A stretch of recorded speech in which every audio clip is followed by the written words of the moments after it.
The tragedy of Gayle King is that the world only allows her to be strong. We remember the warm smile every morning on CBS mornings, the professional calm carried to an absolute degree, the trustworthy voice that millions of Americans wake up to. What we do not see is the unspoken pain behind that professional facade. A wound carried from the night she discovered her husband was having an affair with her own friend, right in her house, on her towel. A wound no studio lights or multi-million-dollar contracts could ever completely erase. She appears before the camera with an unshakable composure, because journalism became the only place where life felt more orderly than the chaos waiting outside the studio. But beyond the stage lights, that control is far harder to hold. The woman the entire country trusted every morning was once the person lying in the garage at midnight checking whether her husband had just slipped out somewhere and come back. The woman whom director Ava DuVernay called a model of calm once stood in front of the bedroom door and saw a female friend hiding behind it naked, hastily wrapping herself in Gayle's own towel, while her husband ran out with a panicked expression. The icon who once made R. Kelly lose control on camera as he stood up screaming, fist raised, yet never flinched, addressing him by his real name, Robert, in a voice calm to the point of coldness. That same icon, only a few months later, would be photographed in a state of complete collapse. In 2020, after a deceptively edited clip spread online, Gayle King received death threats. She could not sleep for 2 consecutive nights. She had to move with a security team. Oprah Winfrey, her closest friend for nearly 5 decades, had to go on television and say 5 words no one wants to hear about Gayle King. She is not doing well. The morning smile never tells the whole story. How can a woman who makes millions of people feel safe every morning live a life that has never truly been safe? At the age of 71, Gayle King still has not found the great love of her life. She still returns alone to her apartment after every broadcast. She still describes herself as alert and ready for love, more than 30 years after her only marriage ended in betrayal. The woman whom Oprah calls the friend everyone deserves to have still has not found the life partner she herself deserves.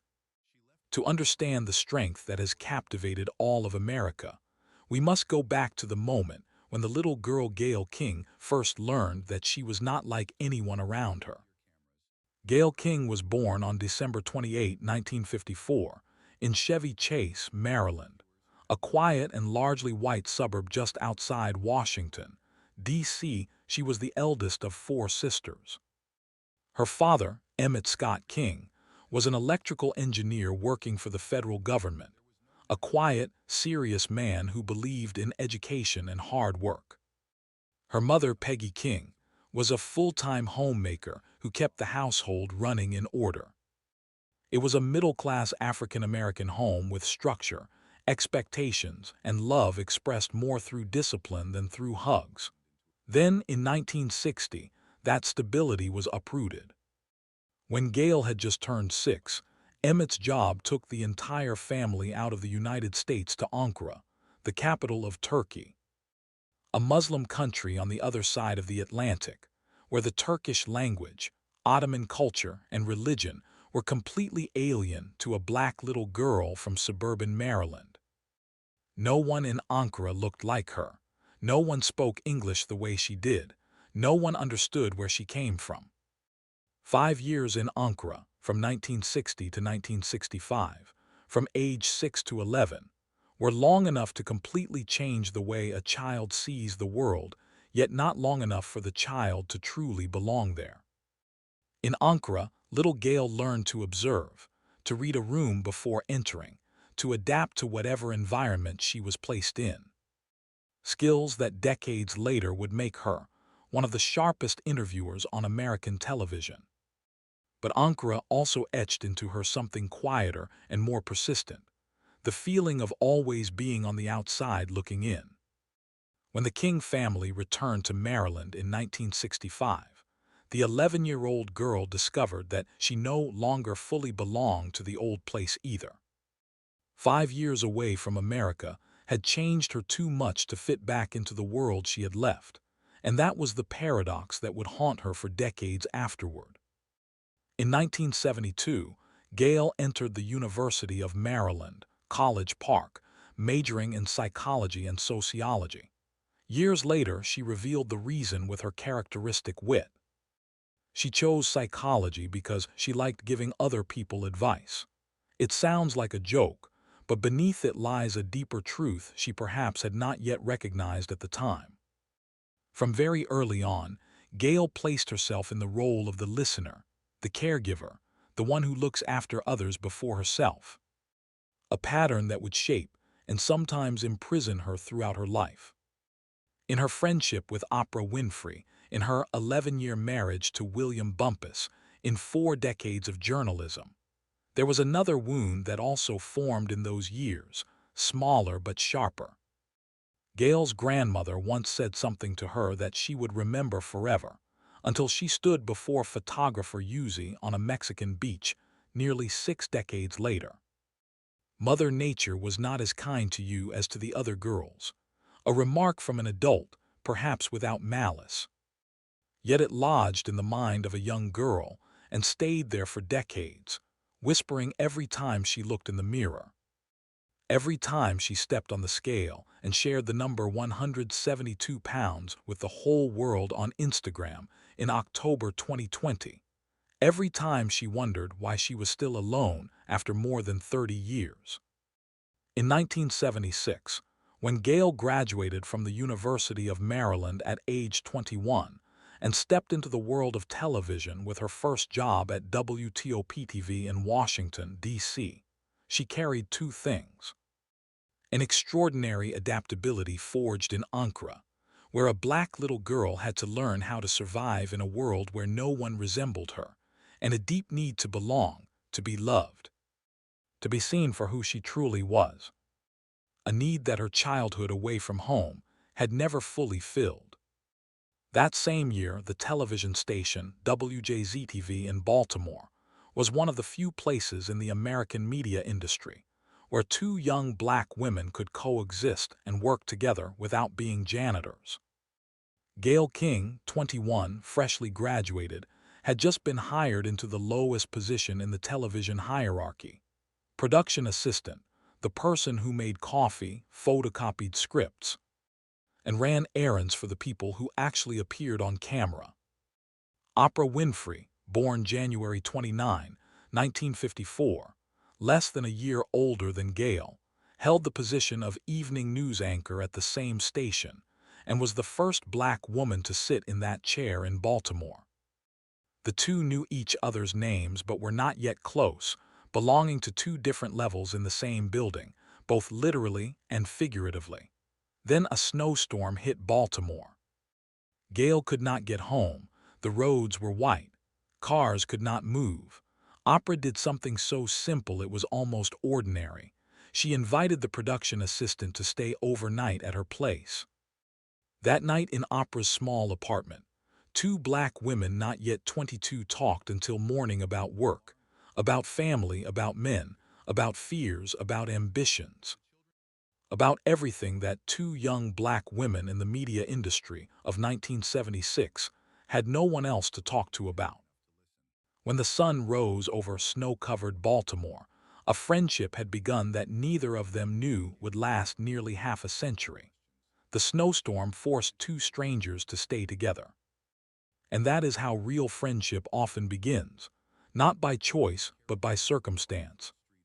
But keeping it through nearly 50 years, through a wealth gap from a few thousand to billions, through divorce, scandal, rumors, and death threats, that was a conscious choice repeated every day. Years later, they explained that they stayed close because they shared the same philosophy about people, about how to approach life and work. In October 2024, in a conversation with Melinda French Gates, Oprah said they never make a major decision in life without asking the other's opinion. Oprah once described Gayle in front of Barbara Walters' camera, eyes welling up. She is the mother I never had, the sister everyone wants, the friend everyone deserves to have. It sounds like a fairy tale about friendship, but fairy tales have no price.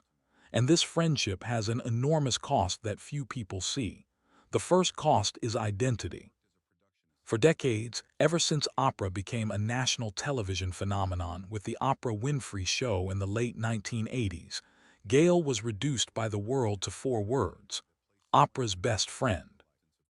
Not journalist Gayle King, not the host of 18 years at WFSB Hartford, but only opera's best friend. Gayle once said, "I never saw myself standing in opera's shadow. I saw myself standing in her light." That sentence sounds confident. Yet the very fact that she had to say it on camera proves the shadow existed, that enough people looked at her and saw only a reflection of opera. The second cost is even more painful: her romantic life.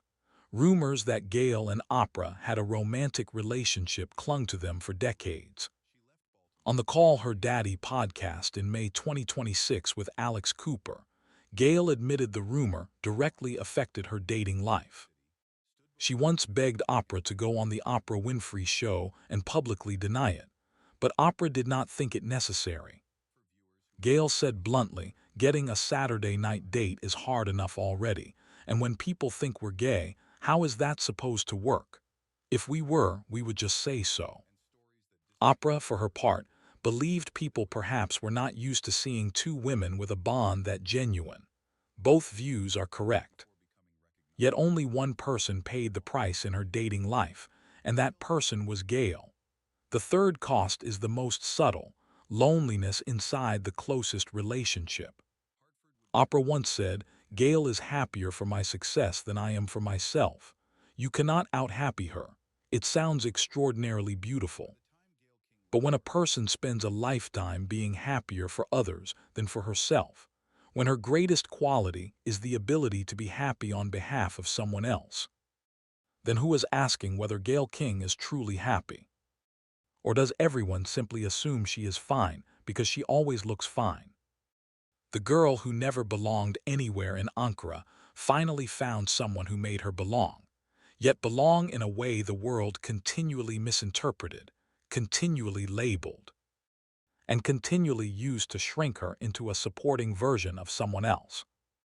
Oprah Winfrey is not the villain in this story. She is the co-creator of Gayle's public identity in both the best and worst senses. The greatest source of strength, and at the same time the longest shadow Gayle had to walk through so the world could see her in her own sunlight. In 1981, Gayle was 27. Her friendship with opera already solid, but she was searching for a different kind of love, the kind that even the deepest friendship cannot replace. She met William G. Bumpus, a young lawyer, and for the first time in her life the girl who had never belonged anywhere believed she had finally found a place to belong. On June 20, 1982, Gayle King, 27 years old, married William G. Bumpus, a young lawyer who would become Assistant Attorney General of the state of Connecticut. On paper it was the perfect marriage. A news anchor wed to a respected attorney, two parallel careers, a house in Connecticut, and America's closest friendship with Oprah Winfrey as the foundation. In May 1986, daughter Kirby was born. Less than a year later, in April 1987, son William Jr. arrived. Gayle was 32, mother of two children 11 months apart, simultaneously anchoring the news at WFSB-TV Hartford and working as a special correspondent for the Oprah Winfrey Show. She balanced the two worlds with the precision of someone who had been adapting since childhood in Ankara, and she believed everything was solid. Sitting in front of Alex Cooper's microphone on the Call Her Daddy podcast that aired May 27, 2026, Gayle looked back on that period and said with a voice still genuinely surprised, "People say a wife always knows, but I swear to God I didn't know. I really didn't know. It's not that we never argued, but I never thought things were bad enough that he was sleeping with someone else. That was not denial. That was the genuine naivete of a woman who believed in her marriage. And that very naivete made what happened on the night of June 24, 1990, more devastating than any script could invent. That night Gayle was not supposed to be home. She was on a work trip, but the flight was canceled at the last minute. She returned to Connecticut earlier than expected, bringing 4-year-old Kirby and 3-year-old William Jr. When she reached the door, the first thing she noticed was that the alarm system was on. Gayle recounted on call her daddy. "Weird. He's home alone, he's a grown man, he never turns the alarm on." Before she could think further, William ran out of the bedroom, wrapped in a towel, face ashen, saying there's someone in the house. Gayle didn't believe him. Thought he was talking about a burglar and began searching the house. 2 small children were right there in the same house, and then she found her. Behind a door, a woman was crouched, hastily wrapped in a towel, Gayle's towel. That woman was not a stranger. She was a friend of both husband and wife, the person they played tennis with every weekend. Gayle looked at the woman and said something that years later she herself admitted sounded pitiful to the point of heartbreak. "I thought we were friends. Not anger, not screaming." Gayle King's first reaction in the most painful moment of her life was injury to the friendship, and the reply was even more brutal than the betrayal itself. "I never liked you." Those 6 words cut deeper than any image she saw that night. In the YouTube episode The OG Chronicles years later, when Oprah recalled this moment, Gayle did not cry. She only fell silent and then admitted that the line, "I thought we were friends," looking back, sounded truly pathetic. But that was Gayle King in her purest form. Even when betrayed savagely, her first reaction was still to put the relationship ahead of her own pain. The pattern formed in Ankara, reinforced in the friendship with Oprah, and now laid bare both her strength and her fragility on the floor of her own master bedroom. In 2016, Vanity Fair asked her which living person she most despised. Gayle answered, "Not a big fan of the woman I caught naked with my ex-husband on June 24, 1990, at 9:16 p.m., but I don't remember the details." She remembered the exact date, hour, and minute, yet said she didn't remember the details. That humor was the armor Gayle spent years forging, but on that night in 1990 there was no armor at all. Gayle did not divorce immediately. This detail reveals more about her than any Emmy. After that night, she went to marriage counseling and tried for 3 more years, from 1990 to 1993, for Kirby and William Jr., for the marriage commitment, because she wanted to believe people could change. But those 3 years turned her into someone she did not recognize. Gayle recounted on call her daddy, "I realized he wasn't really changing, but I was becoming a bitter woman. I'd go out to the garage at midnight and feel the hood of the car to see if it was hot. I'd go through his phone. I became a detective in my own house. Then she discovered he was cheating again." But the decisive moment was not finding new evidence. The decisive moment was when she looked in the mirror and thought, "I don't want to live like this. I don't like the person I'm becoming." Gayle King divorced William Bumpus not because he was terrible, but because she was becoming someone she did not want to be. She left to save herself from herself. In 1993, the divorce was officially finalized. Gayle was 38, 2 children under 7, alone. In 2006, 13 years later, when Will Smith sat across from her on the XM satellite radio show, Gayle answered in a voice so gentle it was almost cheerful, "I was married to a cheater. I went to marriage counseling. I've been divorced since 1993, so I've healed completely. I'm not bitter, I'm fine, I'm really fine." The first time she said that publicly, and it did not sound like the truth. It sounded like someone trying to convince herself the wound had healed while her hand was still covering the scar. The betrayal of the night of June 24, 1990, left a distrust that no studio light could illuminate, and more than 30 years of singleness afterward is the quietest evidence. In 1993, when the divorce decree officially took effect, Gayle King, 38, walked out of the courthouse with custody of the children and a reality simple to the point of cruelty. From now on, everything was hers alone. Kirby was 7, William Jr., 6. And every morning she had to wake before dawn to get the 2 children ready for school, then drive to WFSB-TV Hartford in time for air. And every evening she had to come home, check homework, cook, put the children to bed, then lie alone in the Connecticut house where every corner still echoed the memory of the night of June 24, 1990. Her profession was listening, giving advice, connecting people to one another. But when the studio lights went out, there was no one to listen to her, no spouse to discuss the children with at midnight, no one to hold her hand when Kirby had a fever or William Jr. was bullied at school. Only Oprah Winfrey on the other end of a phone hundreds of miles away. Oprah, who would later tell People magazine in 2019, "I've never seen anyone better at being a mother." Basically, she raised them by herself. She was always present for them, and she knew the boundary between being a friend and being a mother. But there is a detail few people know that reveals more about Gayle King's character than any award. Despite the betrayal, she chose to maintain an amicable relationship with William Bumpus for the children's sake. She said on radio, "The most important thing is that people who have children together get along with each other, not only get along." She also supported William in earning his law degree at Yale University, even after the divorce. A detail William himself confirmed in a statement sent to TMZ in May 2026. "It was Gayle who encouraged and supported me in completing my Yale law degree. And it was Gayle who chose from the beginning to co-parent successfully with me.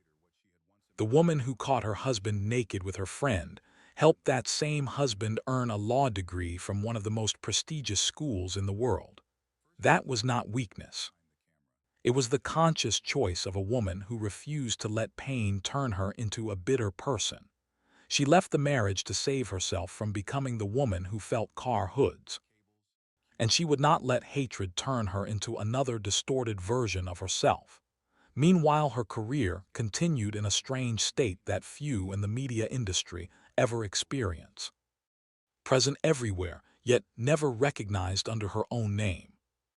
At WFSB Hartford, she was the most respected news anchor at the station, holding the position for 18 years from 1981 to 1999, building credibility day by day with patience and without scandal.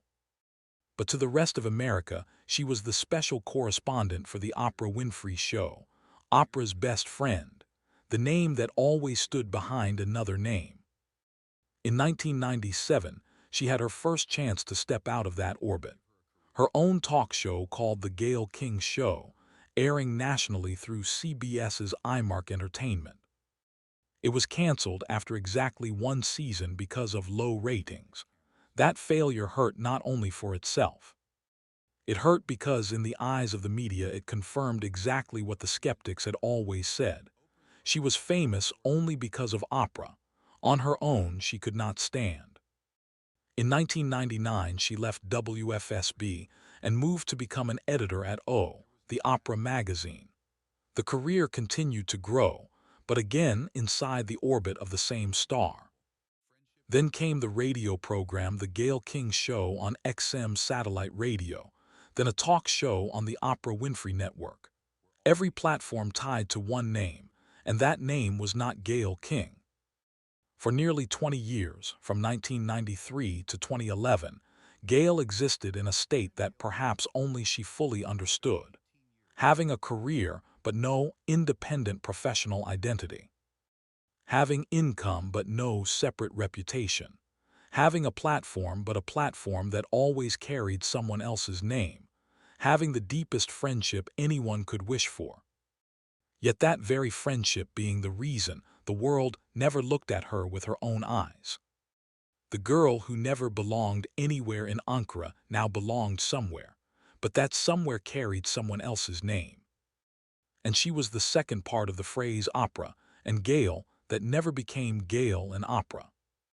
Then in 2012, at age 57, when most of her generational peers had long settled or retired, the final opportunity arrived.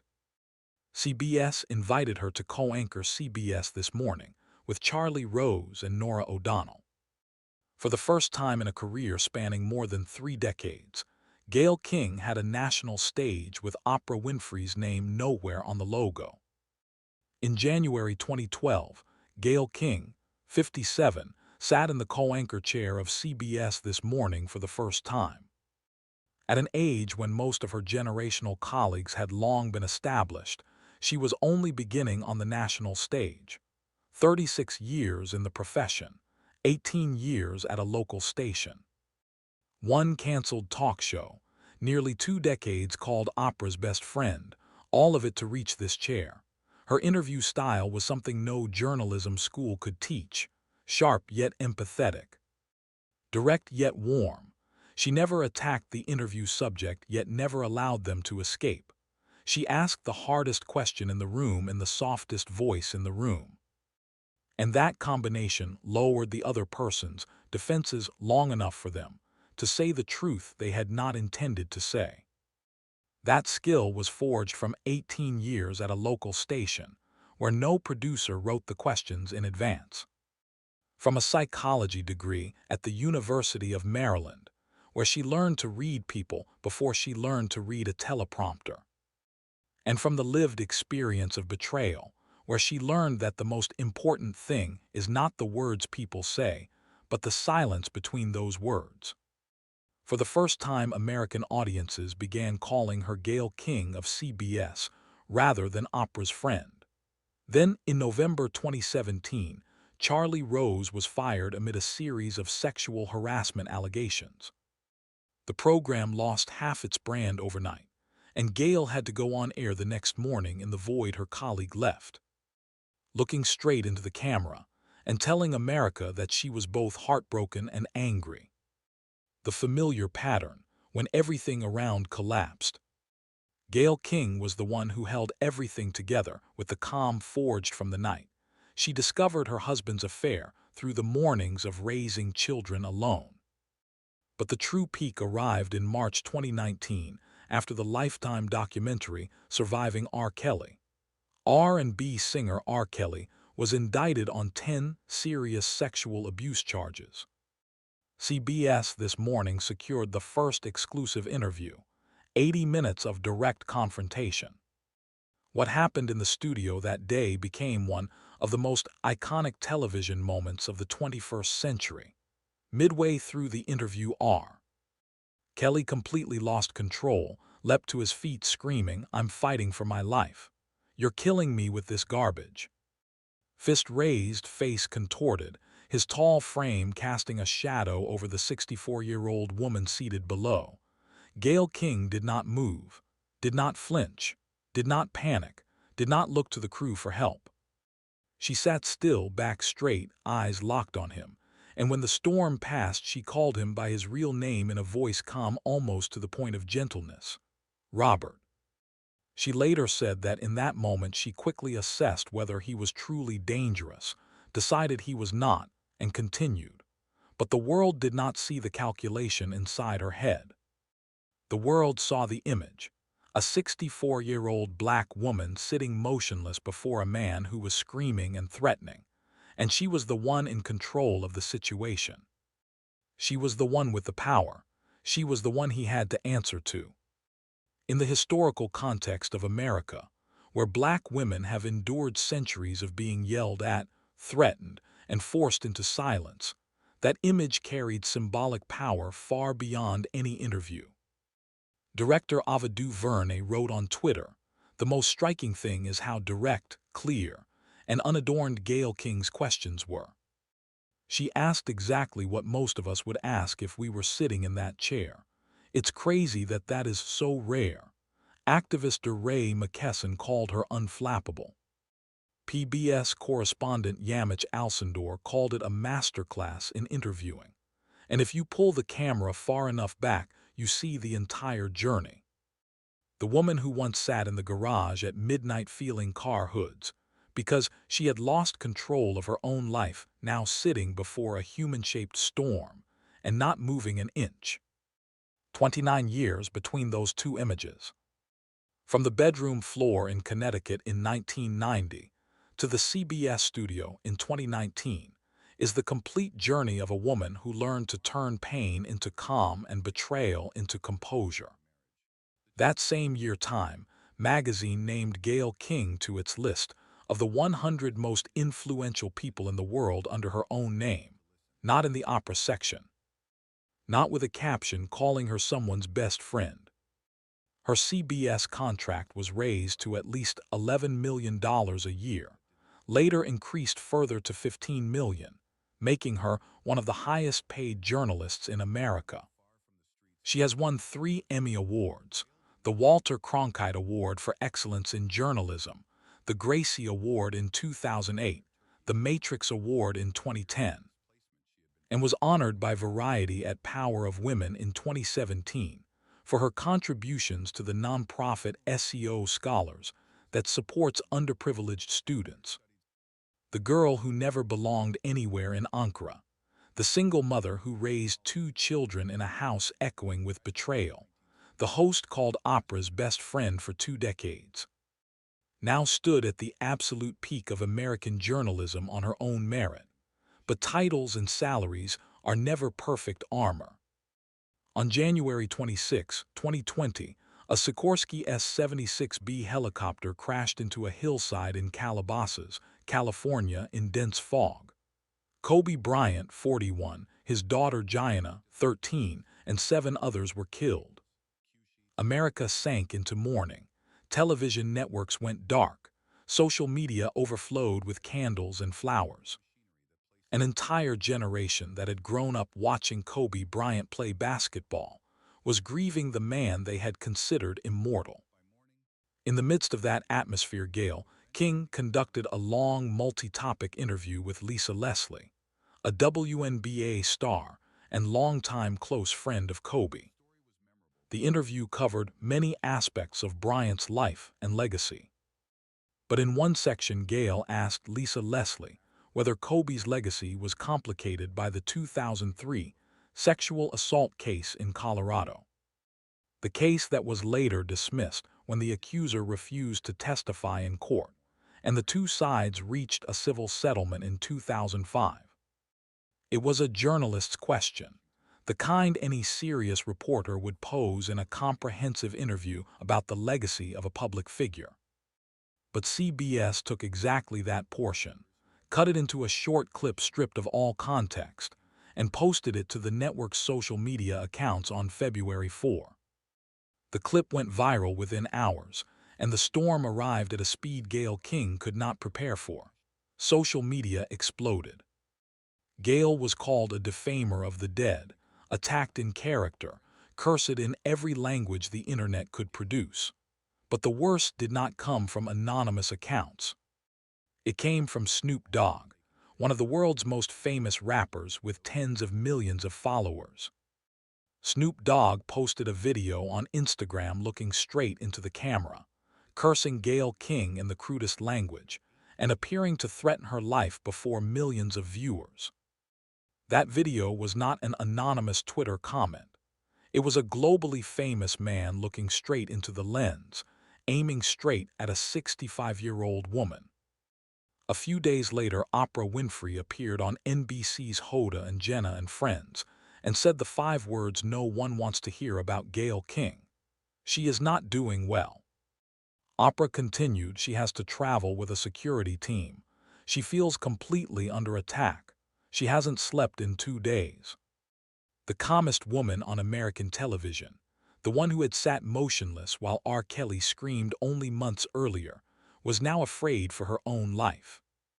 The microphone that had once been her safest place, the place where life had order, the place where she controlled everything, had become the source of danger.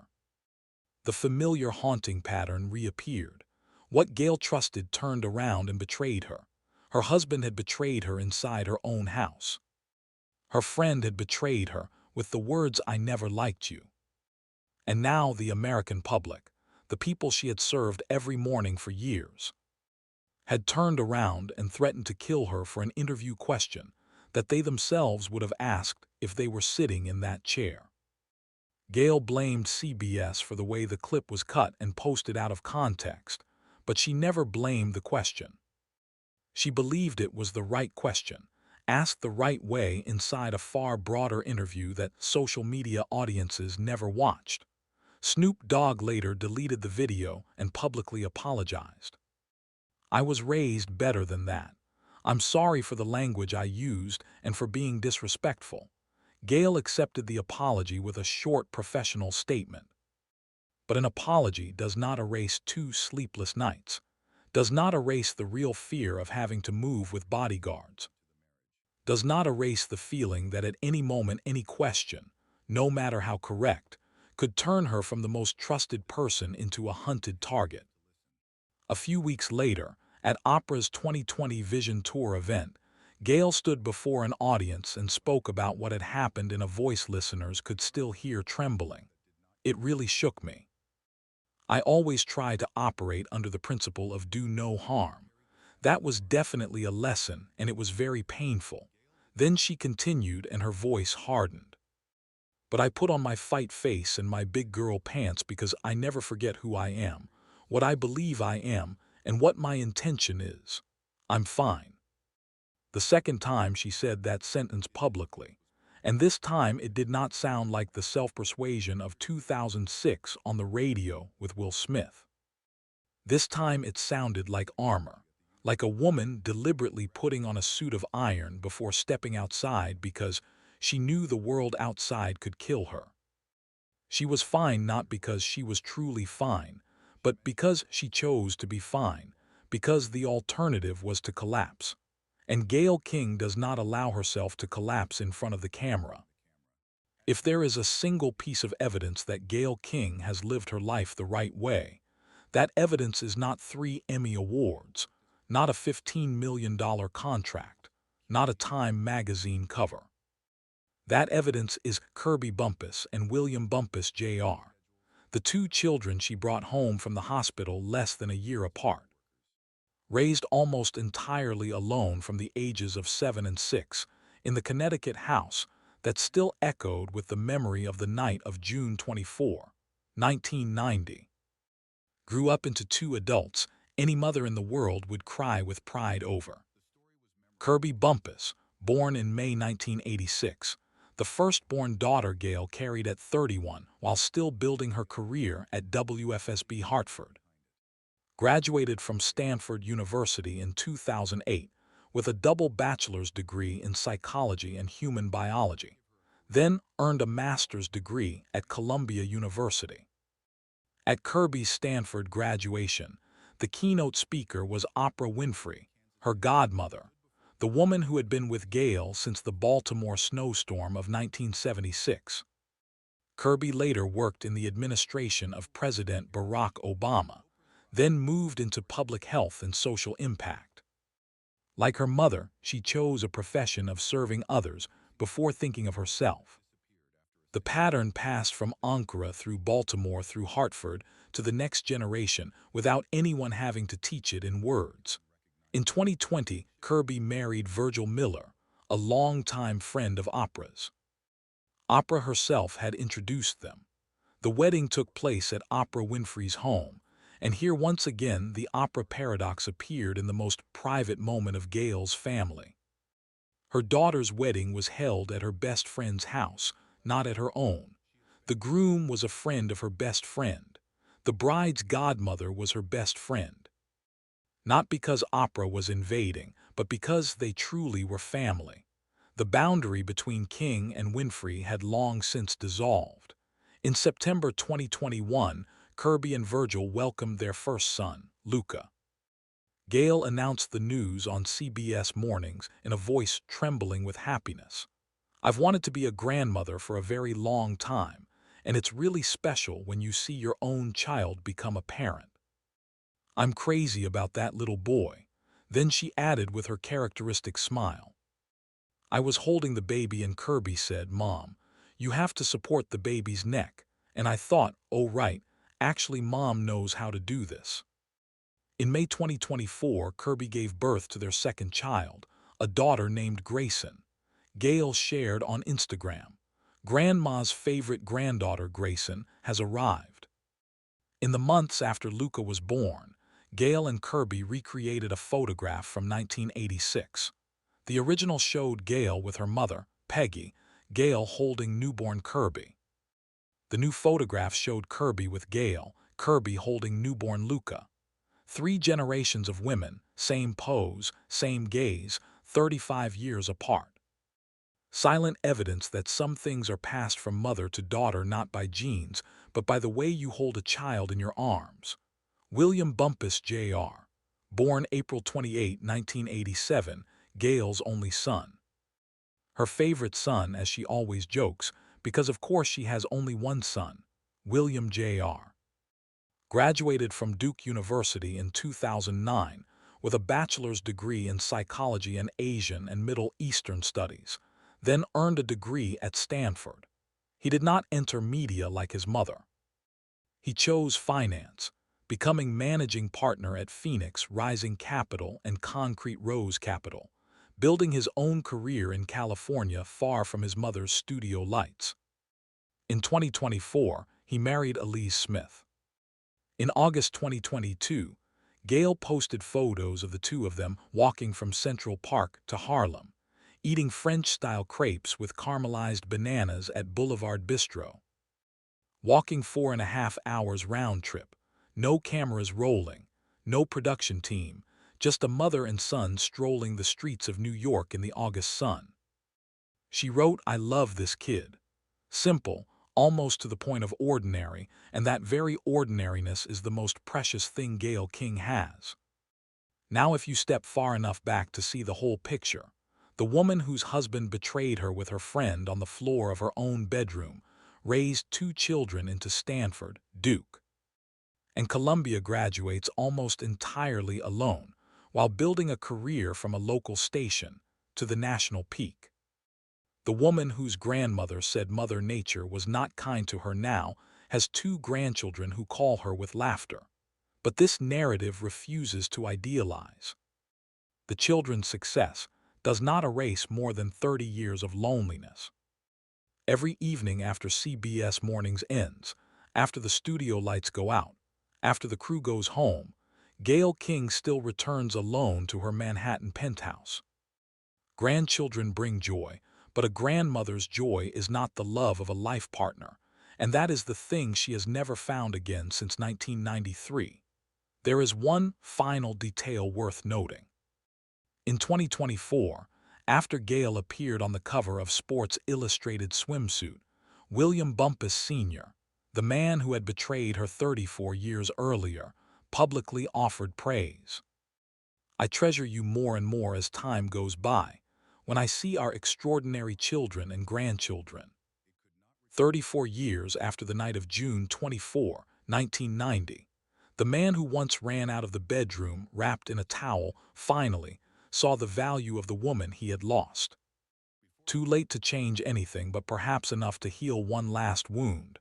Successful children, grandchildren born, career at its peak, the ex-husband finally learning to appreciate.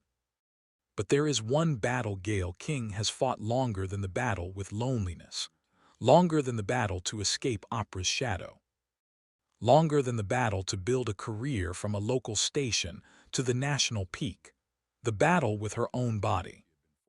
And that battle began with a remark from her grandmother that she carried for nearly 6 decades. "Mother Nature was not as kind to you as to the other girls." Gayle has never hidden her complicated relationship with the scale.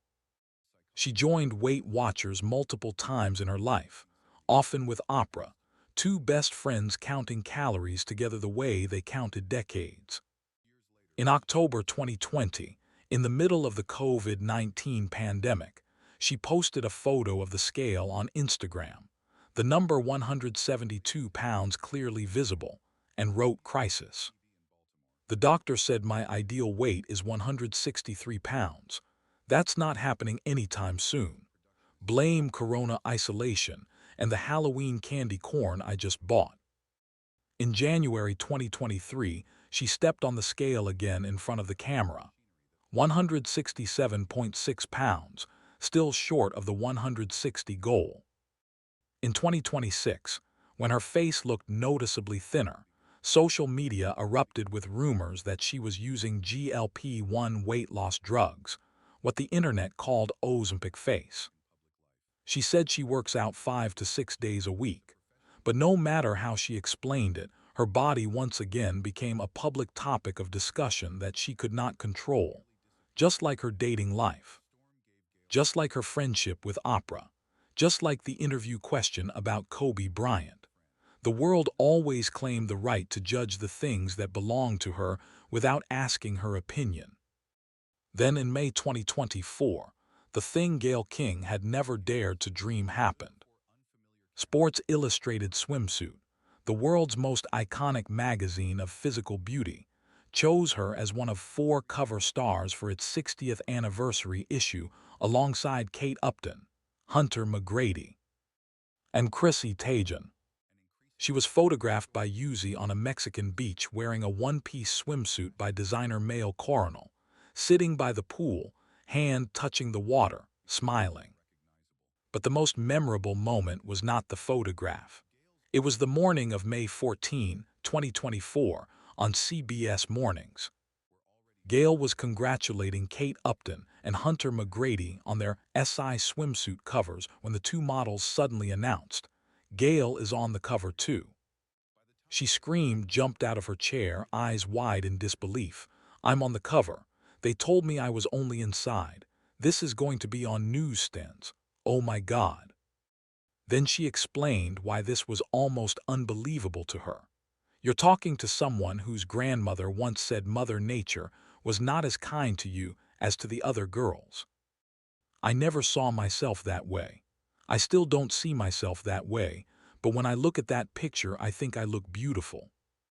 Nearly 6 decades after her grandmother's words, Gayle King stood before all of America and said, "I look really beautiful. Not beautiful despite her age. Not beautiful for someone nearly 70. Beautiful, period." She requested no retouching. Joked in classic Gayle King fashion that she had eaten a cheeseburger the night before the shoot. Then added, "If you want to take out a couple of dents in the thighs, that's fine. But I really don't want any retouching." MJ Day, editor-in-chief of SI Swimsuit, wrote, "Gayle reminds us, not gently at all, that women are limitless and in control of their own destiny." This was not just a magazine cover. This was a 69-year-old black woman who had been betrayed by her husband, betrayed by her friend, threatened with death, called someone else's shadow for 3 decades. Told by her grandmother she was not beautiful, standing before the world in a one-piece swimsuit and saying, "Look at me." And in a lifetime in which Gayle King spent most of her time doing everything for others, listening to others, being happy for others, holding everything together for others. This was one of the rare times she did something purely for herself. Not for the CBS audience, not for her children, not for Oprah, for herself. But even at this peak, when the whole world called her beautiful and she believed it for the first time, the question still followed her. After the lights went out, after the beach shoot in Mexico, after the applause on CBS Mornings, after William Bumpus's praise 34 years too late, she returned to her Manhattan penthouse. At the end of 2025, rumors swept the American media industry that Gayle King was about to leave CBS. Her contract was expiring. Negotiations dragged on, and the press began writing early eulogies about her career at the network, as if she had already gone. Then on March 4, 2026, Gayle King, 71, ended all speculation with a statement stamped with her characteristic humor. "The rumors of my departure are inaccurate and greatly exaggerated. CBS News is my longtime home, and I am committed to our mission.